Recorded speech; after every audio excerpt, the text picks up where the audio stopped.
Hay una palabra, un concepto que es el temor de, de todos en esta tecnología y mundo en el que vivimos. Cada vez más se escucha acerca de distintas maneras de defraudar o de causar fraudes. A veces ya en tu teléfono llega alguna llamada y ya no sabes si contestarla o no, y cuando te dicen le vamos a mandar un código, decimos no me mande nada porque ya no sabes qué es lo que están haciendo y qué pueden llegar a hacer. Yo fui defraudado, y fui defraudado en el nombre de Cristo, y les voy a explicar por qué. En una ocasión me llegó un correo a mi correo de mi escuela, de la maestría. A través de ese correo, un hermano, porque bueno, mi maestría es en ministerio bíblico, entonces un hermano conocido me escribe y me dice en inglés, porque son americanos ellos, me escribe y me dice en inglés que hay una hermana en Estados Unidos que quiere obsequiar un piano y que me lo quería obsequiar a mí. Entonces, este hermano que me está escribiendo, yo digo, bueno, ¿y qué implica? Bueno, yo le puedo pasar el contacto para que usted platique con ella, y lo que ella quiere es que pues un hogar donde alguien lo toque y pueda estar allí. Cercano a eso estaba mi idea y mi anhelo de darle un obsequio a Jael por su cumpleaños. Y yo pensé, wow, un piano sería algo excelente, ¿verdad? Yo pensaba algo para los que hay en casa, ustedes saben, esos de media cola alto, ¿verdad? Verticales se le llama. El punto es que me emocioné y dije, ay, qué bendición sería. Bueno, ¿cuál es la forma? Y este hermano me manda el contacto de la dueña. Y entonces la dueña me dice, sí, la única cosa es que usted tendría que llevarlo hasta su lugar, ¿no? Estamos ya en Estados Unidos, usted paga el flete y le va a llegar ahí a casa, ¿no? Todo esto porque la fuente para mí era confiable. Le dije a mi esposa, es el hermano tal de Estados Unidos, que es parte del Master Seminary donde estoy estudiando, entonces me está presentando esto. Le dije, ok, pues bueno, ¿qué hay que hacer? No hay problema, vemos cuánto es en traer ese aparato para acá, ¿verdad? Y comenzó todo el proceso. Me dijeron, ok, lo tenemos en tal lugar de reserva y lo vamos a mandar. Usted encárguese de la paquetería y quien la recibe en El Paso. Y yo sí, contacté a un hermano allá para que lo recibiera en El Paso y ya después ver cómo se podía trasladar para este lado. Tuve que pagar de paquetería casi 16,000 pesos. Y entonces, ya que fue eso, se encendieron las alarmas en mí, creo que desde antes, pero no les hice caso. Pero se encendieron unas que eran innegables cuando, ¿sabe qué? Es que soy el de la paquetería y necesitamos que deposite nuevamente porque, y dije, Y entonces comencé a preguntar y le escribí de regreso al hermano que me había escrito. Y me dice, hermano, me robaron mi cuenta y yo no me di cuenta. Y fue de ahí que le escribieron. Y dije, no.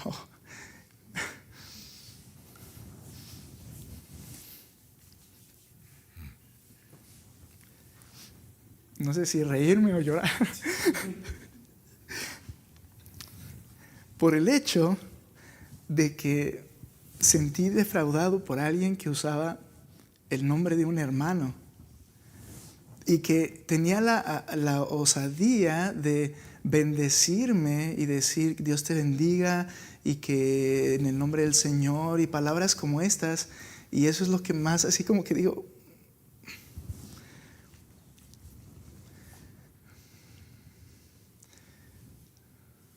no lloro por el dinero, les soy honesto. Me sentí tan defraudado que escribí de regreso a esta persona y le dije, te estás metiendo en un gran problema cuando usas el nombre de Cristo para esto. Le digo, tómalo como una ofrenda, pero yo te animo, hermano, amigo, le dije, que te arrepientas porque no sabes con quién te estás metiendo. Dejé de tener contacto, pero se había ido ese dinero. Está bien, yo aprendí. O una vez más aprendí algo. Y me dio mucha tristeza. El hermano avergonzado me escribió y dice, hermano, cancele, no haga caso. En inglés Dice, me di cuenta tarde y todo. Entonces en el Masters también me decían, ¿sabes qué? Es que mandamos un anuncio de que habían robado su correo, pero no te llegó a ti. O sea, cosas que yo no podía controlar en un momento, ¿no? Pero aprendí otras cosas. Debí de ser más precavido en esto. Y entonces viene esta ilustración, porque ¿en qué podemos confiar con la seguridad de que no seré defraudado? ¿En la palabra de quién? Alguien que diga que es mi hermano y que Dios te bendiga y que la obra siga adelante y te está defraudando literalmente. Hoy vamos a hablar de la gran promesa y quiero que veas la intención de Pedro en hacernos ver, hermano, no vas a ser defraudado. Entiende, no te voy a defraudar. Porque, como les dije, el tema de ahora es recuerda la gran promesa. Hay un paquete, un combo enorme de promesas en la palabra de Dios para el creyente. Fue con lo que empezó hablando el apóstol Pedro, ¿recuerdas? Hemos recibido todo cuanto necesitamos para la vida en esta tierra, la vida de piedad, pero no solamente eso, sino que también por su gloria y excelencia de Cristo, has recibido maravillosas promesas. Y hay un combo de promesas. Pero quiero hablar de la gran promesa. ¿Cuál crees tú? Piensa por un momento, no me respondas, pero ¿cuál crees tú que es la gran promesa que dirías, esta es la vital, esta es la base de todo lo que he recibido en Cristo? Probablemente pienses en el cielo, probablemente pienses en que me ha perdonado mis pecados, probablemente pienses en que he sido salvado y no voy a ir al infierno. En cuestión de beneficio y de conveniencia, claro que yo no que ser librado del infierno, pero hay una promesa que es la promesa fundamental. Es la gran promesa del Evangelio, la cual el pueblo de Dios anhela. Es vital. Y quizá no vino a tu mente esta en primer lugar. Pero quiero que recuerdes la gran promesa de Cristo, la gran promesa del Evangelio y que el pueblo de Dios anhela. Es el regreso glorioso e indudable de Cristo. Ok, sí, yo sé que Cristo va a regresar, pero vamos a ver en la Escritura que esa es la base fundamental de todas las promesas. De hecho, ese es el punto en el que se centran las promesas del Señor. Si Él no regresa, si no estuviera esa parte, no se detonarían, por decirlo de alguna manera, todas las innumerables promesas que están en la palabra de Dios para el creyente. La gran promesa. Ve conmigo, por favor, a 2 de Pedro capítulo 1, versículo 16. Es terrible sentirse defraudado. ¿Y qué estaba sucediendo en ese tiempo? Había gente que estaba engañando a la iglesia y Pedro los alienta y los alerta: ten cuidado porque te van a defraudar. Esa es la intención de Pedro al escribir estas palabras. Mira lo que dice el versículo 16. Sígueme con tu vista allí. Porque cuando les dimos a conocer el poder y la venida de nuestro Señor Jesucristo. Nota, seguramente les dio a conocer muchas otras cosas. Claro que sí, las menciona en sus cartas. Pero nota la centralidad de su observación de Pedro. Cuando les dimos a conocer el poder y la venida de nuestro Señor Jesucristo. De hecho, esta idea es la venida poderosa de nuestro Señor Jesucristo. No seguimos fábulas ingeniosamente inventadas. Porque de lo que va a pasar a hablar en el capítulo 2 son de personas que generan unas fábulas tan atrayentes que estaban engañando a la iglesia de Cristo. Cuando yo te di a conocer esta gran promesa, no seguí fábulas ingeniosamente inventadas, sino que fuimos testigos oculares de su majestad. Pues cuando Él recibió honor y gloria de Dios Padre, la majestuosa gloria le hizo esta declaración: este es mi Hijo amado, en quien me he complacido. Nosotros, dice Pedro, vimos y escuchamos, nosotros mismos escuchamos esta declaración hecha desde el cielo cuando estábamos con Él en el Monte Santo. Y vamos a seguir estudiando un poco más ahí adelante. Lo primero que quiero que veas, te vuelvo a repetir esta idea, la gran promesa del Evangelio que el pueblo de Dios anhela es el regreso glorioso e indudable de Cristo. Veamos en primer lugar el glorioso regreso de Cristo. Es lo que está hablando el apóstol Pedro, en esta porción. El regreso de Cristo entonces es el principal y el inicio del cumplimiento de las maravillosas promesas de las que Pedro habló solamente en el capítulo 1, unos versos atrás. Ve conmigo por favor al verso 3. Pues su divino poder, ahí está el poder del Señor, nos ha concedido todo cuanto concierne a la vida y la piedad. ¿Ya entendimos eso? Mediante el conocimiento del Señor, cuando tú conociste a Cristo de manera personal, tú entendiste el Evangelio y entendiste que si tú mueres sin Cristo vas al infierno. Es lo que dice el Evangelio. Por eso Cristo cuando viene dice, yo soy el camino y la verdad y la vida. Nadie puede venir al Padre si no es a través mío. Y tú escuchaste y entendiste que Él no solamente vivió sin pecado, como vimos la clase número 1 hace un momento, sino que al vivir sin pecado, Él se ofrece ante el Padre como el sacrificio sustituto de los pecadores. El Padre acepta eso y realmente era el plan de ambos. Y entonces el Padre descarga toda su ira y el castigo y todos los infiernos que merece los pecados y los carga sobre Cristo, el que no cometió pecado, para que nosotros, siendo pecados y habiendo cometido pecado, fuéramos hechos justicia de Dios en Cristo. La sustitución, el glorioso intercambio. Y entonces, cuando Él muere y resucita y asciende, el Evangelio entonces anuncia precisamente que es Cristo quien regresará glorioso. Ahora, dice aquí, bien, si tú crees en Cristo por su poder, todo lo que necesites para la vida en esta tierra está concedido en su gracia. ¿Necesitas sabiduría? ¿Necesitas fe? ¿Necesitas diligencia? ¿Necesitas dominio propio? ¿Necesitas paciencia? Y todas las virtudes que necesitamos están en la gracia. ¿Qué nos dice? Sé diligente y esfuérzate en la gracia. Y entonces tenemos las herramientas allí. ¿Okay? Ese es un aspecto. Pero nota lo que dice el verso 14. Al final dice, y aquel que nos llamó por su gloria y excelencia, por esa gloria y excelencia, 4, por ellas Él nos ha concedido sus preciosas y maravillosas promesas, a fin de que ustedes lleguen a ser participantes de la naturaleza divina. No voy a ir todo más allá, solo nota esto. Nos ha concedido sus preciosas y maravillosas promesas. Entonces, creo que aunque podríamos incluir que dentro de sus promesas están esos elementos que necesitamos para una vida en esta tierra, las cuales anhelamos y deseamos que el Señor esté en su gracia capacitándonos para vivir como Él le agrada. Él dice, ok, eso está, pero habla, no las quiero como dividir solamente, pero dice, pero también nos ha dado maravillosas, grandísimas promesas. Se refiere a algo impensable.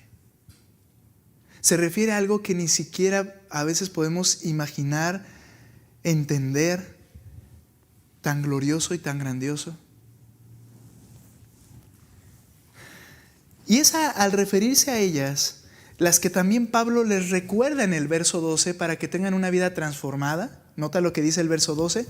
Por tanto, siempre estaré listo para recordarles estas cosas. ¿Te acuerdas?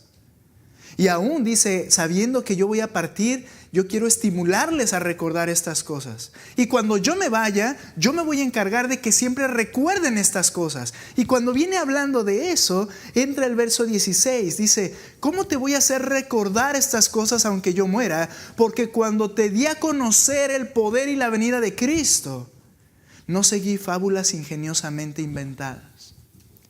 Las maravillosas promesas, hermanos, tienen una centralidad en la venida gloriosa y poderosa de Cristo.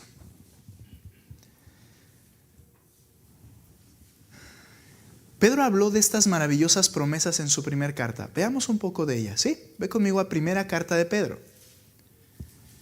Y quiero que te des cuenta cuál es el punto central de esas maravillosas promesas, de esa gran herencia que el Señor nos da a través de Cristo. Fíjate cuál es. Primera de Pedro capítulo 1, versículo 3 y 4. Bendito, mira, Él merece nuestra alabanza.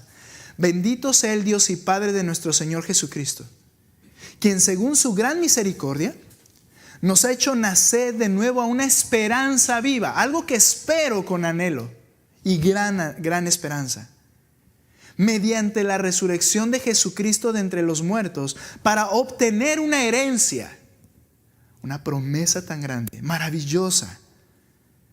Dice, una herencia incorruptible, inmaculada, es decir, no es terrenal, no es de este nivel, y que no se marchitará, pero luego que dice, reservada en los cielos para ustedes.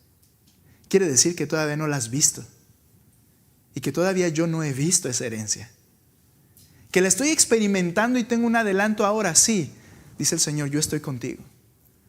Como garantía te di mi espíritu para que empieces a probar y darte cuenta de lo que será la eternidad, yo en ti, tú en mí. Y en la vida cristiana estamos experimentando una sujeción a Cristo, algo que será eterno. Una alabanza y amor por Cristo, algo que será eterno y gradualmente mucho mayor. Una santidad en Cristo, la cual será perfecta en aquel día. Tenemos algún adelanto, pero aún no lo hemos visto. Aún no lo hemos experimentado, lo glorioso y maravilloso. Está reservada en los cielos para ustedes. Pero luego mira conmigo el 1:7 al 9. Sigue con este tema, el 1:7, ¿sí? El versículo 7. Para que la prueba de la fe de ustedes, están en dificultades, dice, más preciosa que el oro que perece, aunque probado por fuego, sea hallada que resulta en alabanza, gloria y honor, escucha, en la revelación de Jesucristo. ¿Cuándo va a suceder esto? ¿Cuándo va a comenzar a todo esto verse ya claramente? Cuando Cristo se revele, se presente tal cual Él es. A quien aman ustedes sin haber visto, y a quien ahora no ven, pero creen en Él, y se regocijan grandemente con gozo inefable y lleno de gloria, obteniendo como resultado de su fe la salvación de sus almas. Ese momento glorioso implica que es ahí cuando yo seré completamente salvado. Pero ¿cuándo sucede? Cuando Cristo regrese. Nota lo que dice el versículo 12. Solo estoy leyendo unas porciones, pero nota. A ellos, hablando de los profetas que hablaron de la venida de Cristo, a ellos les fue revelado que no se servían a sí mismos, sino a ustedes. En estas cosas que ahora que ahora les han sido anunciadas mediante los que predicaron el Evangelio por el Espíritu Santo enviado del cielo, cosas las cuales anhelan los ángeles mirar. Todas estas bendiciones que el Señor ha realizado se centran en la venida de Cristo. Lean ustedes el 13, por favor. ¿Sí? ¿Lo tienen ahí? Por favor, vamos, lean sus Biblias fuerte. Dice: por tanto, preparen su entendimiento para la acción, sean sobrios en espíritu, pongan su esperanza completamente en la gracia que les traerá en la revelación de Jesucristo. ¿Cuándo recibirás todo lo que la gracia ha preparado para ti? En la revelación de Jesucristo. Hermanos, esto debe cambiar nuestro chip radicalmente. Tengo a Cristo, tengo el perdón, lo tengo todo y no me quiero morir o no quiero que Cristo venga. Cuando la experiencia completa de la bendición de la gracia es cuando Cristo regrese, nos debería llevar a anhelar que Cristo regrese. No, espérate tantito, Señor, todavía tengo cosas que hacer. Cuando lo más maravilloso todavía no lo recibes, sino que está reservado en la venida de Cristo. Por tanto, aliéntense con estas palabras, ¿recuerdas? Cristo viene. Ese era el punto de vista de la iglesia del primer siglo. Están siendo matados, están siendo asesinados por Nerón. Están viendo morir a sus hermanos. ¿Qué palabra era para animarse? Maranata. Cristo viene allí. ¿Sabes por qué? Porque ellos estaban sufriendo. El problema es que estamos tan cómodos muchas veces nosotros en esta vida que no anhelo otra cosa. Es como cuando, no sé, solamente hemos comido un tipo de comida. Y yo digo, es lo más maravilloso del mundo. Pero nunca he tenido la oportunidad de que un chef prepare algo suculento y delicioso, puede ser. O solamente estoy comiendo algo, algunas sobras porque es lo único que puedo comer. Y digo, esto es lo más maravilloso porque solamente es lo que he probado. Dice el Señor, tienes todo reservado, guardado, listo para hacerte dado hasta que Cristo se manifieste. Eso debería hacer que anheláramos la venida de Cristo. Ahora, el regreso de Cristo entonces, en gloria, es el inicio de una sucesión infinita de momentos gloriosos. A veces pensamos, ¿qué haremos en el cielo durante la eternidad? Primera cosa, no va a ser en el cielo, es decir, no va a ser un lugar allí volando. Es físico, Apocalipsis dice que será una nueva ciudad, una nueva creación. Pero ¿qué haremos ahí durante la eternidad? La venida gloriosa de Cristo es el momento es el inicio, de una sucesión infinita de momentos gloriosos. Vez tras vez, la eternidad, día tras día, no sé cómo va a funcionar, pero el punto es que iremos disfrutando mucho más en la presencia del Señor. No llegará un momento en que estemos, ya me cansé de esto.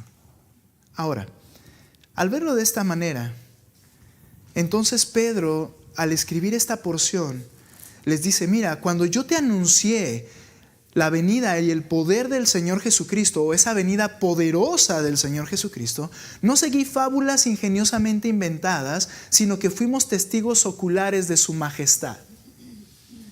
¿Sabes? Pedro, Juan y Jacobo vieron a Cristo en gloria, como nadie lo ha visto. ¿Cuándo sucedió eso? Sucedió en el monte de la transfiguración. Dice el mismo versículo 17, pues cuando él recibió honor y gloria de Dios Padre, la majestuosa gloria, le hizo esta declaración, este es mi Hijo amado en quien me he complacido. Y mira el 18, nosotros mismos escuchamos esta declaración, hecha desde el cielo cuando estábamos en el Monte Santo. Dice, yo lo vi, no te puedo mentir, yo vi y escuché estas cosas. Creo que ese fue el momento usado por el Espíritu Santo para transformar la vida de estos hombres. Cuando tú lees a Juan, el otro que estuvo en el monte, porque a Jacobo, ¿estoy bien? A Jacobo lo mataron iniciando la era de la iglesia. Pero cuando tú ves a Juan escribir su evangelio, él dice, lo que palpé con mis manos te lo estoy anunciando. Nos encantaría quizá ver, Señor, bueno, déjame ver un poquito para emocionarme. Pero dice, porque por fe andamos, no por vista. De hecho, las señales son para el incrédulo, no para el creyente. ¿Y recuerdas esa sucesión de ideas? Ahora, ellos lo vieron y lo experimentaron en ese monte. ¿Por qué está diciendo esto? Porque mira lo que dice el capítulo 2 con los falsos profetas. Pero se levantaron falsos profetas entre el pueblo, habla del Antiguo Testamento, así como habrá falsos maestros entre ustedes, los cuales encubiertamente introducirán, nota, herejías destructoras, ideas y enseñanzas que traen un daño oculto, negando incluso al Señor que los compró, trayendo sobre sí destrucción repentina. Muchos seguirán su sensualidad porque su fábula es tan atractiva que muchos quedarán cautivos en esa idea. Muchos seguirán su sensualidad, por causa de ellos el camino de la verdad será blasfemado. Por los placeres de la carne, por los placeres sensuales, será atractivo a esta idea. Ahora, mira el 18 y 19, Capítulo 2, 18 y 19, describiendo a estas personas, los falsos profetas, pues hablando con arrogancia y vanidad, seducen. La idea de esto es que caen en la trampa. Hablando con arrogancia y vanidad, seducen mediante deseos carnales por sensualidad a los que hace poco escaparon de los que viven en error, les prometen libertad mientras ellos mismos son esclavos de la corrupción, pues uno es esclavo de aquello que lo ha vencido. Entonces, estas personas ingeniosamente inventaban cosas y Pedro dice, van a entrar en la iglesia y deben de tener cuidado. Al grado que este es el tema de la carta, van a negar la venida gloriosa de Cristo. Ve conmigo el 3, lo veremos detenidamente cuando estemos ahí. Capítulo 3, versículo 3. Ante todo sepan esto, que en los últimos días vendrán burladores con su sarcasmo, siguiendo sus propias pasiones y diciendo, ¿dónde está la promesa de su venida? Era una burla. Es decir, estaban diciendo, Pedro dijo que iba a regresar glorioso y yo ya vi que estamos en el año tal y no ha venido nadie. ¿Dónde está? No, es que no es eso, ya vino. ¿Sabías que hay una teología que dice que Cristo ya vino? Testigos de Jehová. Ellos no pueden ser salvos. Ellos no creen en el Cristo que la Biblia enseña. Y como profetizaron cuando regresaría, tuvieron que ir cambiando las fechas y decir, bueno, sí vino, pero vino a escondidas. Y desde el principio cuando Pedro está diciendo esto, dice, van a decir, ¿dónde está? Si todo sigue igual como hoy. Esa herejía, ¿qué hace? Hace que no te centres en el cielo, sino te centres en la vida terrenal. Y esa herejía la hemos tragado muchos de nosotros. No estamos esperando a Cristo.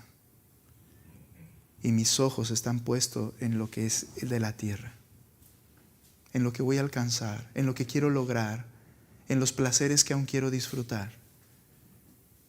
Esa herejía ha entrado a mi corazón.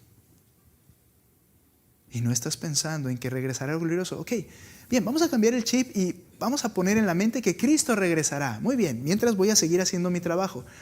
Pensar el regreso glorioso de Cristo debe transformar tu manera de vivir en la tierra. Eso es a lo que va el apóstol Pedro. Pero bueno, estamos viendo aquí en primer lugar cómo hay unos falsos profetas que van a intentar hacer que la gente deje de pensar en la gloriosa venida de Cristo. Veamos cómo estos tres hombres tuvieron un poderoso adelanto de la gloria del Señor. Marcos capítulo 9, por favor. Marcos 9. Ok, si no lo encuentras, lo leo. Préstame atención, por favor. Yo he estado sentado allá abajo y de repente el diablo y mi carne me hacen que estoy viendo y no estoy viendo y estoy pensando en otra cosa. Animo a que prestes atención a la lectura. Y Jesús les decía, en verdad les digo, que hay algunos de los que están aquí, escucha esto, que no probarán la muerte hasta que vean el reino de Dios, después de que haya venido con poder. A ver, Cristo nunca mintió. Y Él dijo, de los que están aquí conmigo, algunos verán cómo será el reino de Dios cuando venga con poder. Y no de manera rara, sino con esta misma idea, mira cómo inicia el siguiente versículo, verso 2. 6 días después, Jesús tomó con él a Pedro, el que está escribiendo esta carta, Jacobo y a Juan, y los llevó a ellos solos a un monte alto. Y escucha, y se transfiguró delante de ellos. Sus vestiduras se volvieron resplandecientes, muy blancas, tal como ningún lavadero sobre la tierra las puede blanquear. ¿Notas nuestra limitación humana? Está hablando de cloro o de cualquier otra cosa que pudiera blanquear la ropa. Lo que está diciendo es, lo que vimos fue impresionante. No era ropa blanca, era algo superior a eso. Nadie puede tener esa vestimenta. Y luego dice, verso 4, y se les apareció Elías junto con Moisés y estaban hablando con Jesús. Y si tú vas a Lucas agrega, y estaban hablando de que su muerte sería en breve.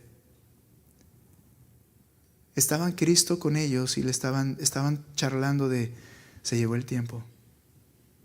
Es tiempo. O sea, no era un sueño de alguna tontería que estaba, ¿cómo se puede decir? Inconsciente. Estaban hablando de un tema, y el tema que veniera a su muerte.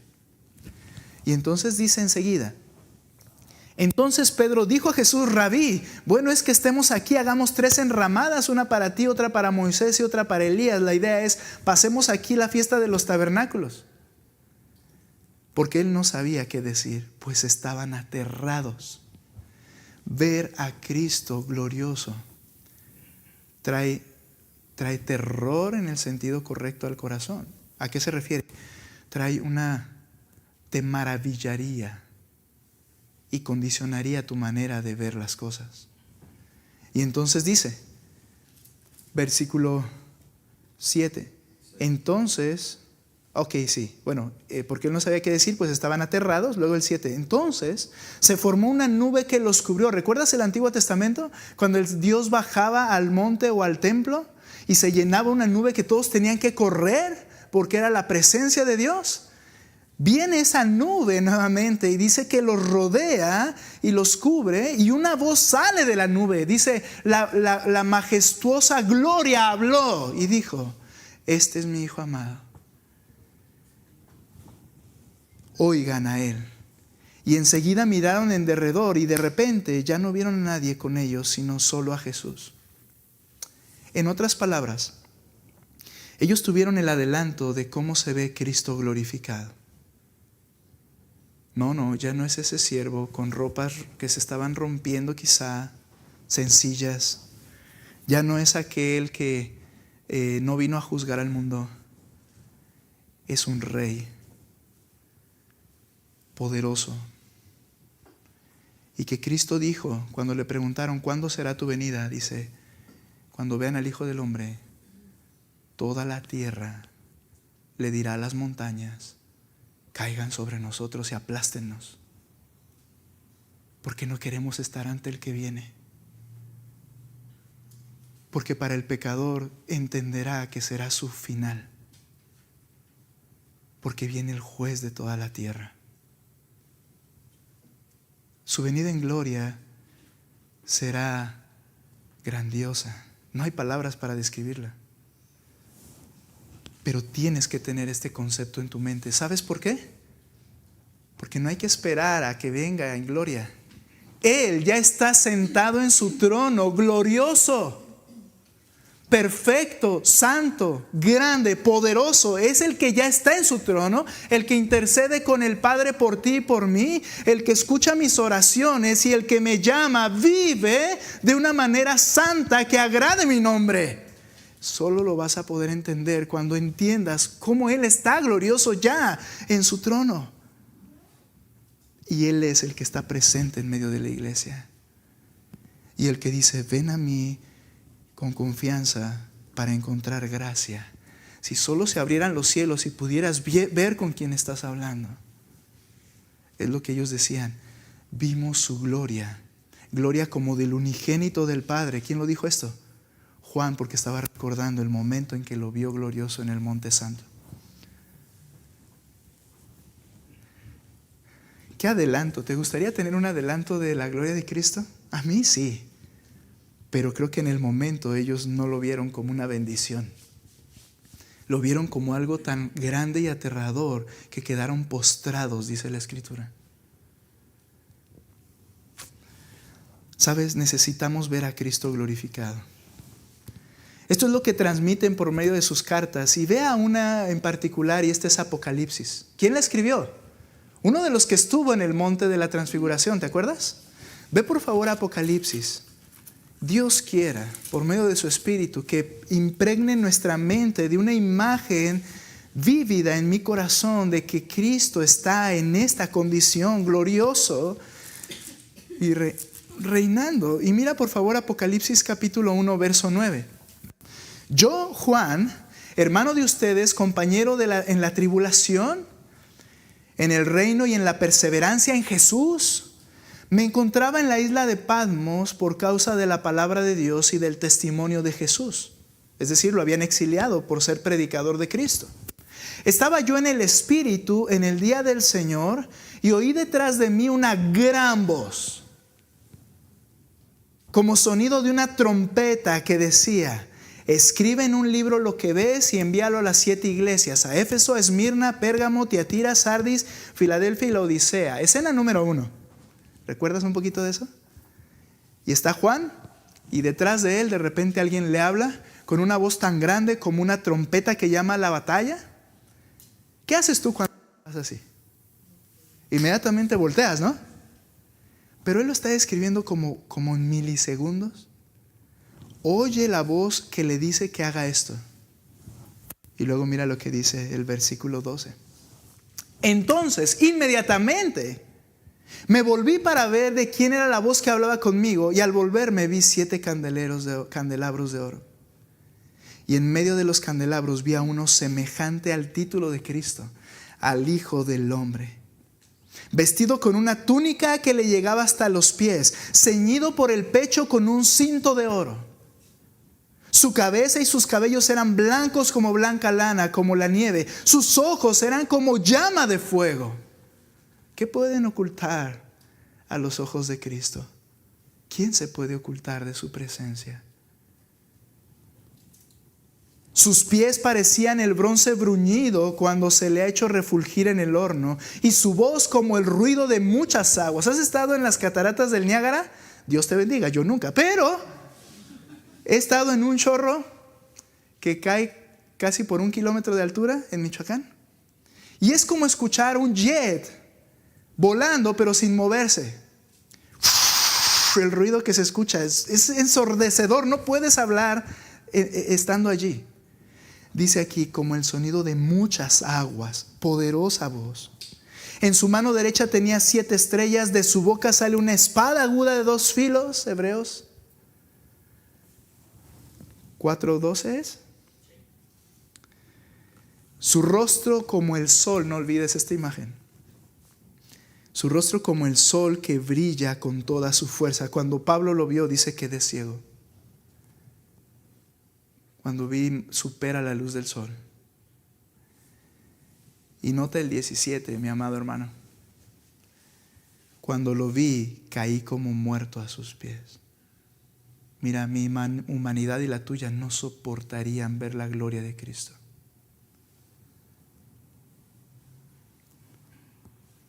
Pero mira, su carácter no ha cambiado. Él puso su mano derecha sobre mí diciendo: no temas, ya te he perdonado, eres mi hijo. ¿Quién te podrá separar? Yo soy el juez, pero soy el que te salvó. No temas. Muy bien, perfecto. Entonces pues no hay que temer, yo voy a vivir como yo quiera. ¿Lo harías en su presencia? ¿Juan lo hizo en su presencia? No quería levantarse, se sentía muerto, y el que lo está consolando es el Señor. ¿Entiendes la imagen?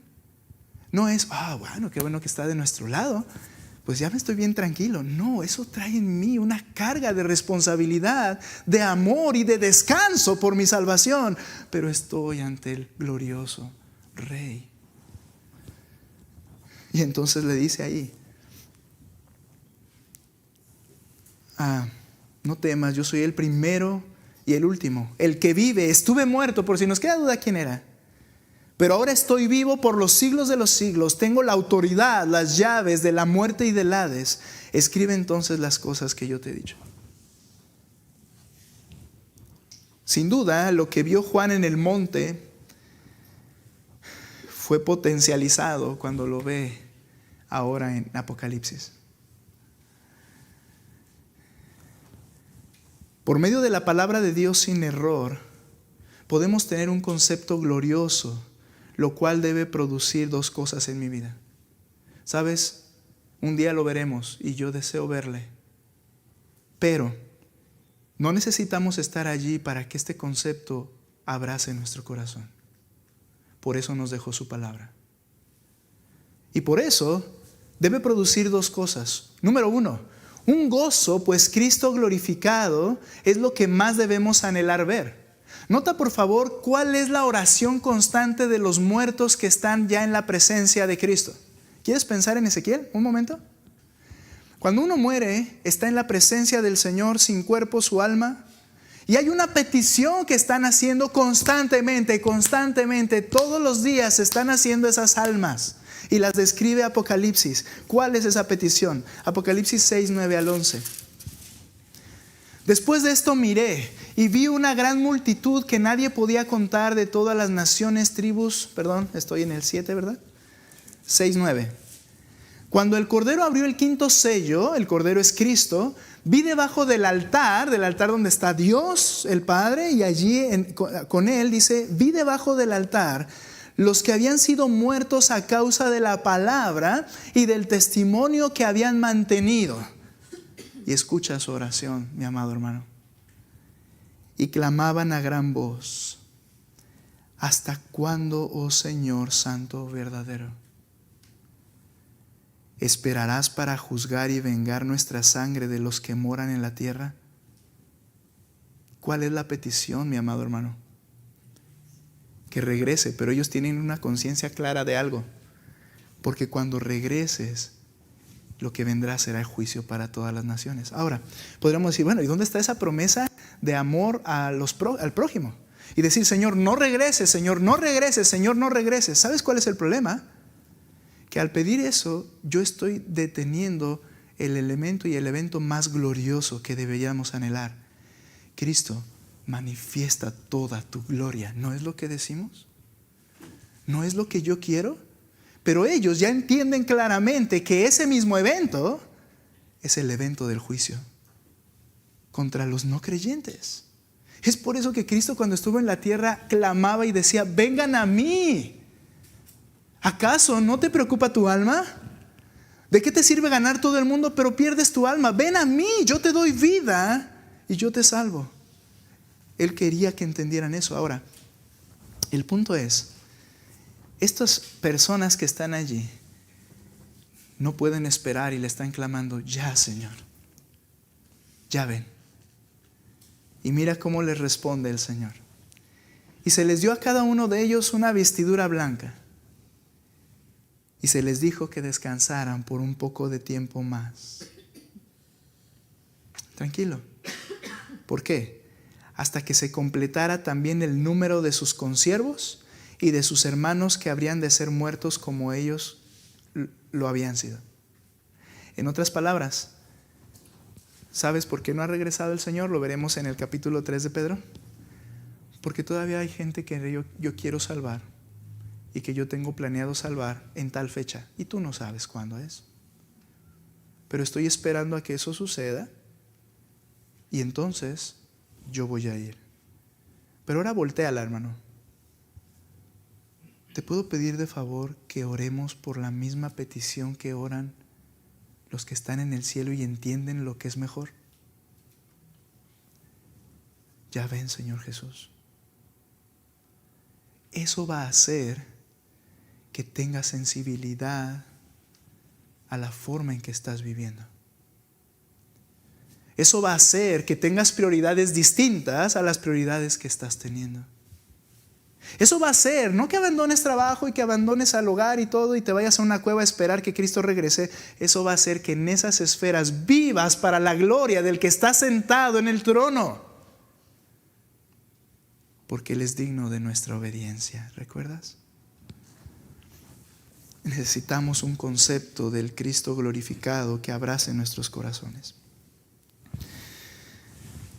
Tengo que terminar, continuaré la próxima semana, pero esperen, no corran tan rápido, no se me emocionen tan rápidamente. Quiero terminar con este punto. Lo que debe producir es un gozo, pues el Cristo glorificado es lo que más debemos anhelar. Pero la segunda cosa que produce este concepto es la esperanza que nos motiva a vivir en esta tierra. Quiero ver dos textos en la misma carta de Pedro, primera y segunda. Primera de Pedro, capítulo 1.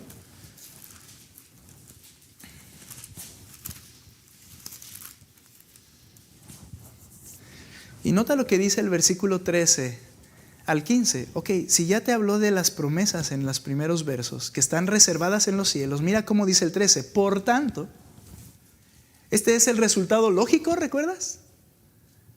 Preparen su entendimiento para la acción. Aquí en la tierra es la acción.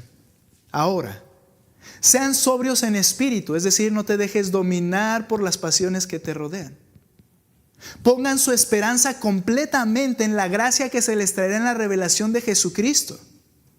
Es lo que más anhelo y lo que más espero. ¿Y qué va a suceder?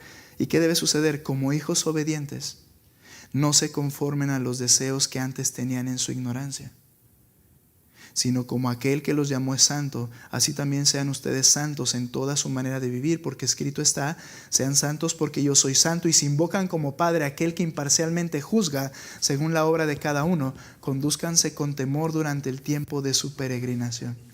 Esta gran esperanza nos motiva a vivir para su gloria en cada esfera de nuestra vida. Y mira 2 de Pedro 3, el otro texto que te prometí que vamos a leer para terminar. 2 de Pedro capítulo 3, versículo 10.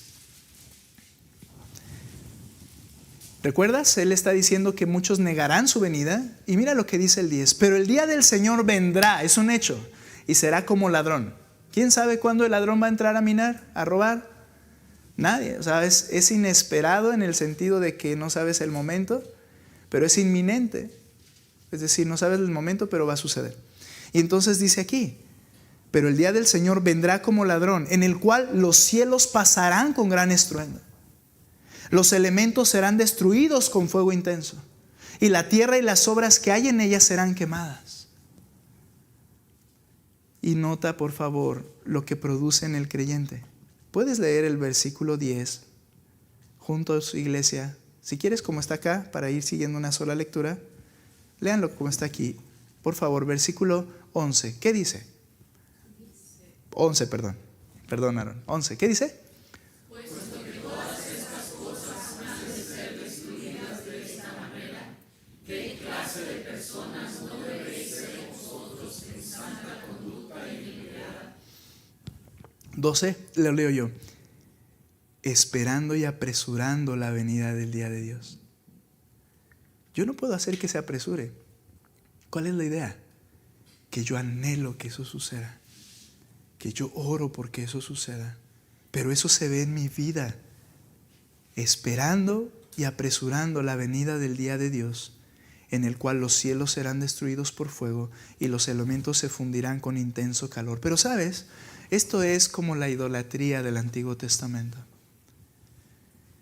Creo que lo que está pasando es que tengo tantas cosas que amo y adoro que no quiero que las queme el fuego. No quiero que sean chicharradas por el fuego. No quiero que se cambie y que haya una nueva creación. Todavía tengo mis cositas aquí. ¿Te acuerdas cómo hizo Josías con todos los ídolos del pueblo pagano, del pueblo de Dios que estaba siendo pagano? Los quemó. Los quemó en fuego. Y dice el Señor: mira, todas estas cosas van a ser quemadas. ¿Qué es lo que realmente vale la pena, amado?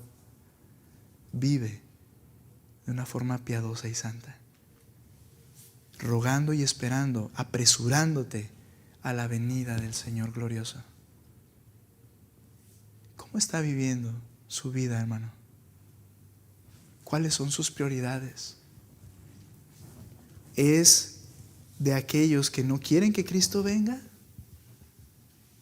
¿Cómo cambia tu perspectiva de cómo estás viviendo pensar que Cristo está ya glorificado y que viene pronto, porque Él no se está tardando?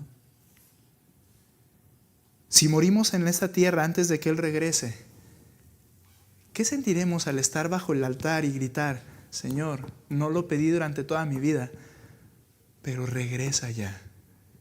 Y Él diga: ahora tú espérame. Yo tengo el tiempo. Pero ahora entiendo, Señor, que era lo más importante. Yo voy a ir. ¿Te llena de gozo o te preocupa? ¿Te llena de esperanza o te da miedo? La respuesta a estas preguntas pueden estar definiendo el estado de tu conciencia en realidad. La gran promesa del Evangelio que el pueblo de Dios anhela es el regreso glorioso de Cristo. Próxima semana, ahora porque ya lo tuve que partir, vamos a ver el regreso indudable de Cristo en la siguiente porción, para confiar en la palabra que tenemos escrita en este libro, completamente de pasta a pasta. Gracias porque Él está sentado en su trono. Que eso modele nuestra forma de vivir. Puestos en pie, vamos a orar. Señor, hemos aprendido hoy que Tú estás a la diestra del Padre intercediendo por nosotros. Pero ayúdanos a agregar esta idea a esa preciosa verdad. Tú estás glorioso. Y cómo, si entiendo que Tú regresarás glorioso, ¿cómo no debe motivarme eso a vivir una forma de vida que glorifique Tu nombre en santidad y obediencia? Señor, solo Tú puedes motivar nuestros corazones por medio de Tu verdad enseñada. Es Tu palabra. Por favor, Señor, anima el corazón. Cuando leo esos pasajes, Señor, algunos son aterradores. Y algunos en la humanidad nuestra diríamos, no quisiera ver eso con mis ojos. Pero debemos levantar un poco más la mirada porque Tú estás allí presente. Y es el momento de la manifestación de toda Tu gloria por el cual fueron creadas todas las cosas. Señor, Te ruego que obres salvación en aquellos que necesitan ser salvos. ¿Por qué? Porque Tú dices, Señor, que cuando se complete el número de los que Tú sabes, Tú regresarás. Señor, ¿podrías usar esta iglesia? ¿Quieres usar esta iglesia para alcanzar unos cuantos más para que Tú vengas pronto? ¿Quieres usar mi vida para hablarles a otros y verles venir a Tus pies y estar más contento porque el día se acerca más? Úsanos como Tu iglesia, Padre. Te lo ruego. En el nombre de Cristo. Amén. ¿Podríamos